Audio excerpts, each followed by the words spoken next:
mwambie hujakusudiwa kuishia njiani. Sikwambia wasikiaje vizuri, mwambie kwa nguvu, mwambie hujakusudiwa kuishia njiani. Haijalishi kinachua ile mvua, unaiambia nafsi yako inuka, sijakusudiwa kuishia hapo, sijakusudiwa kuishia hapo. Kuna kabiashara kamoja unacho umeridhika, haujakusudiwa kuishia hapo mpendwa. Weka na kengine na kengine na kengine. Umelima tukaweka kamoja umeridhika, mwambie jirani yako angalia kwanza. Tumekaweka kamoja umeridhika. Halafu tukikwambia leo tuna sadaka ya ujenzi, unaanza kulalamika mambo hayajakaa vizuri na mvua imenyesha vizuri, si mtoto.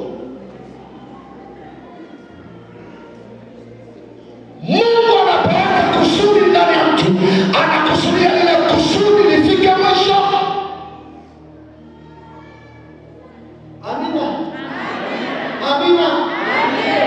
Jengo lenu bado halijakamilika, bado hatujafika. Mwambie ndani yako bado hatujafika. Sinaona ni rangi mbili. Unajua ni rangi mbili. Huku rangi yake, huku rangi yake. Sasa mwambie ndani yako hatutaishia njiani. Ujenzi wa jengo hili hatutaishia njiani. Na leo ninapokwenda kutoa sadaka, sadaka ya hasira ndani yangu ya kuona nyumba ya Bwana iko namna hii, unakasirika. Hebu angalia juu hapa, angalia juu hapa. Nilipokuwa tunakaa pale na ndugu, nikaangalia kwa wazee wa kanisa, kuna buibui. Unaona buibui? Nyumba zetu ziko hivi. Nyumba zetu ziko hivi, wazee wa kanisa mnijibu. Kwa nini nyumba ya Mungu? Kwa nini nyumba ya Mungu? Hapo katikati angalieni hapo. Hayo mabuibui yanakaribia kuanguka. Nyumba zenu ziko hivi. Muulize jirani yako, nyumba zenu ziko hivi. Na hii ndio sababu huwa tunaishia njiani, kwa sababu tunaondoka kwenye kusudi la Mungu. Tunaondoka kwenye kusudi la Mungu. Hebu angalieni hapo watu wa Mungu. Angalieni wamama walivyopendeza hapo. Likianguka paa, nasema usiwe, sio shetani. Mwambie jirani yako sio shetani, ni wewe. Hivi nyumba zenu ziko hivi. Nyumba zenu mnatema mate hivi kanisani. Chini kule. Kila kutia hasira leo, unapotoa sadaka ya ujenzi. Yaani kuna wanaume anajenga nyumba zao peke yao. Sio katika. Kwani yako umejenga na nani? Sio umejenga peke yako. Peke yako. Lakini kanisani tukikwambia dirisha moja unaanza, jamani, nina 2,000. Nina 700. Kinachosababisha tunaishia njiani ni kwa sababu tunapuuza mambo ya Mungu. Uko hapo na magunia, unatarajia kuvuna magunia 200, 300, lakini mfukoni umekuja na 30,000 ya kulipa leo kwenye jengo.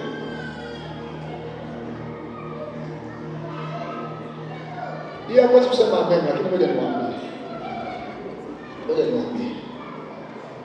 Unapopuuza mambo ya Mungu, unaposoma kitabu cha Kutoka, kuna watu waliishia njiani kwa sababu ya kupuuza na kutokutii maagizo ya Mungu.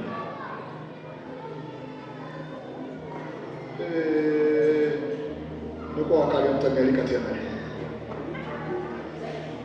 Hebu angalia tu kanisani watu.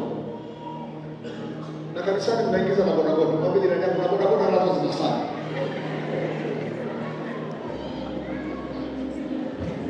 Sasa mwambie jirani yako na bodaboda na basikeli zinasali. Ni kweli kweli. Mahali ambapo Mungu wewe anakaa kuingiza na bodaboda. Kwa nini tunaingiza bodaboda jengo halijakamilika? Ingekuwa na tiles, ingekuwa na viyoyozi, wenye bodaboda wenyewe bila kuambiwa na mashemasi waona tu kwenye miti. Niseme mwambie jirani yako wewe ndio sababu kanisa letu linadhihakiwa. Watu wanataka waingia.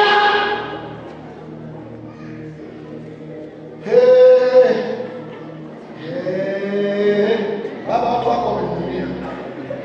Watu wako wamekunia. Wazee wa kanisa, zitafakarini. Anamwambia Hagai ile sura ya 2, zitafakarini njia zenu. Nawaambia watu wa FPCT Church, zitafakarini njia zenu. Mungu alikusudia kuwabariki, Mungu alikusudia kuwapeleka mahali. Na haya ndio mfanyia. Nisikilizeni, kwenye kila fedha unayoipata ina bajeti ya Mungu kwenye hiyo fedha. Narudia ndugu wananchi, kwenye kila fedha ambayo Mungu anaipitisha mikononi mwako ina bajeti yake.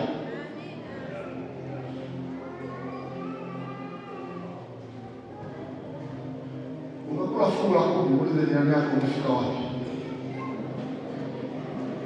Ukiona jirani yako muulize ujue hatoaki fungu la 10, unamwacha.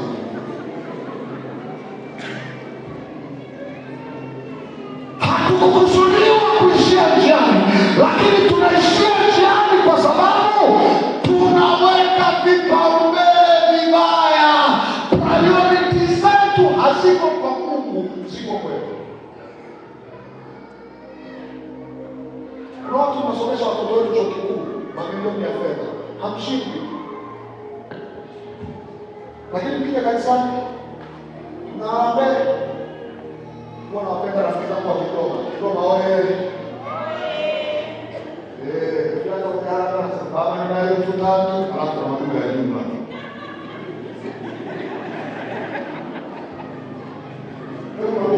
Acha kujichoresha kwa Mungu. Unakuja na sadaka yako 500 ukipatia, unakuja hapa unasumbua watu kwenye foleni, unatamani unaona kwa muziki hapo, unaangalia kijana unajapandisha, umeshika 500 yako na wewe ndio unataka kwa vile na wewe ndio unataka mbele za Mungu. Hayo ni matusi mbele za Mungu. Sasa kama mtu mzima usalikataa kutokana na faraha, kama mtu mzima anatoa 500 mama, mtoto wake anatosha. Wewe na uhakika kama baba anatoa 500, mtoto anaenda Sunday school, haina pesa. Ndio ndio yako itosha.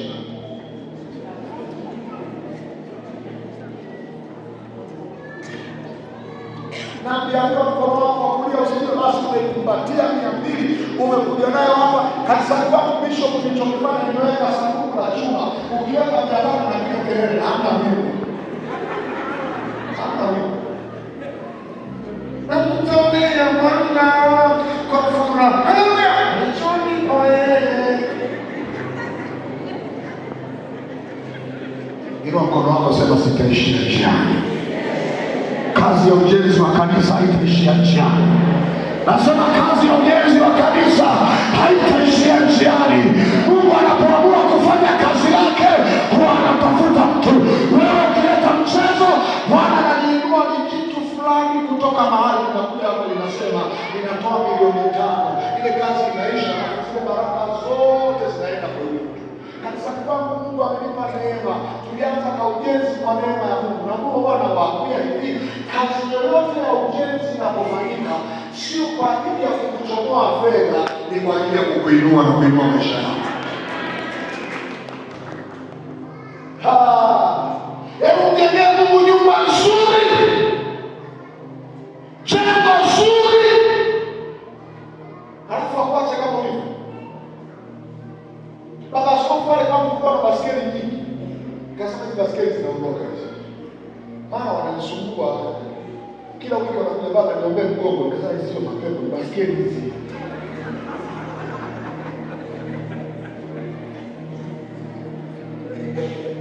Mungu alipoleta ujenzi wa kanisa, kuna watu wanafanya mtu wa Mungu na wanajisikia najisikiaga vizuri.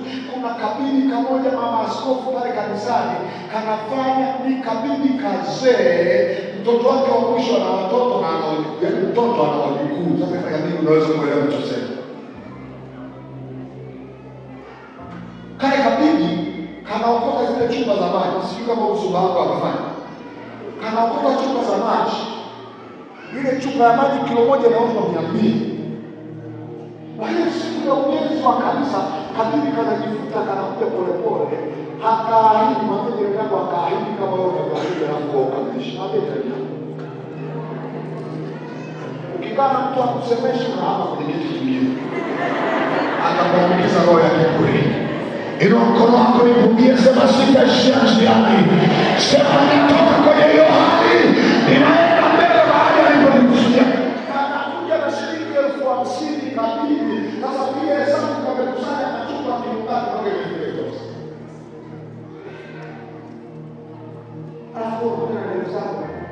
7,000 sema utaishia chake na kukabili mama askofu kwenye michango ya wanawake wanaokubaliana kwa mwaka shilingi 100,000. Kwetu kwa mwaka ni shilingi 100,000 kwa mwaka. Kila mwanamke anatoa shilingi ngapi?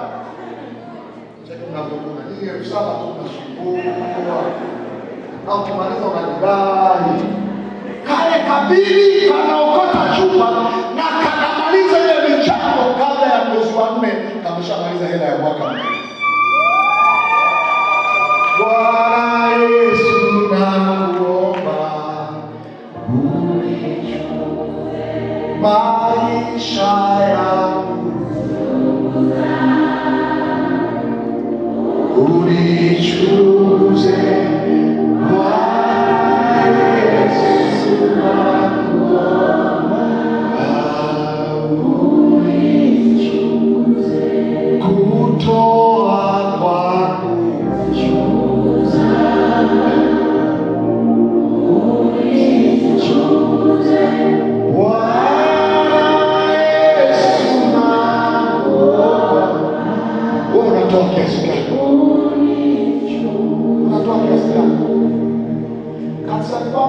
kumeweka utaratibu.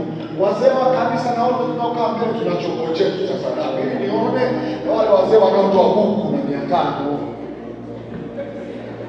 Katibu wa kanisa kwa mwezi tuna Jumapili ngapi? Kwa mzee wa kanisa kutoa buku ni shida. Na kanisa lina charge mjini tu kama mjini. Maendeleo tukayafanya sana.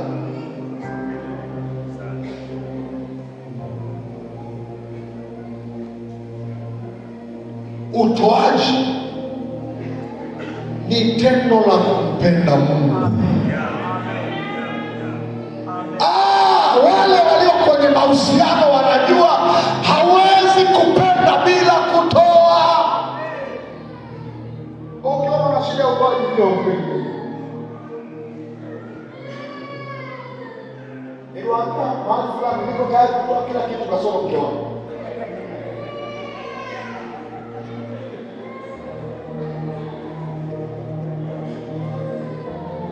Kipindi wakati namchumbia nilimnunulia chips mayai, ile chips mayai naikumbuka na kuku ile.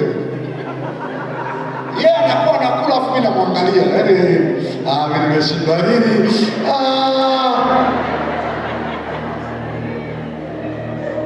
Kwani mbona wanawake walioolewa oye?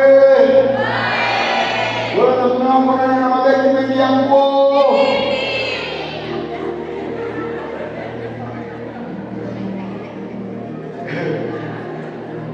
Kuna siku nyingine ndo nimemuoa, tunaenda mahali tunaenda nakula, yeye akawa anakula kitimoto, mimi nakula kachumbari, yaani nataka tu. Kwa nini? Ni kwa sababu nampenda. Nataka nikwambie, ukimpenda Bwana hautaona shida kuleta fedha mbele yake, kwa sababu naima nakupenda, nakupenda.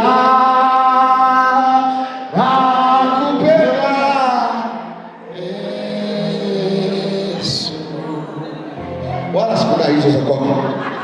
Nakupenda, nakupenda.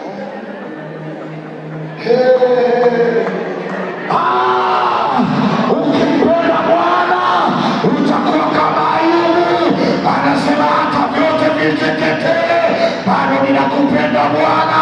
Anasema vyote vilitoka kwake na vyote vimerejea, kwa sababu unampenda Bwana. Hautaona shida kutoa zaidi ya ulivyoahidi, kufika mahali unamwambia pasta, katibu wa kanisa na bishop amerudi acheze.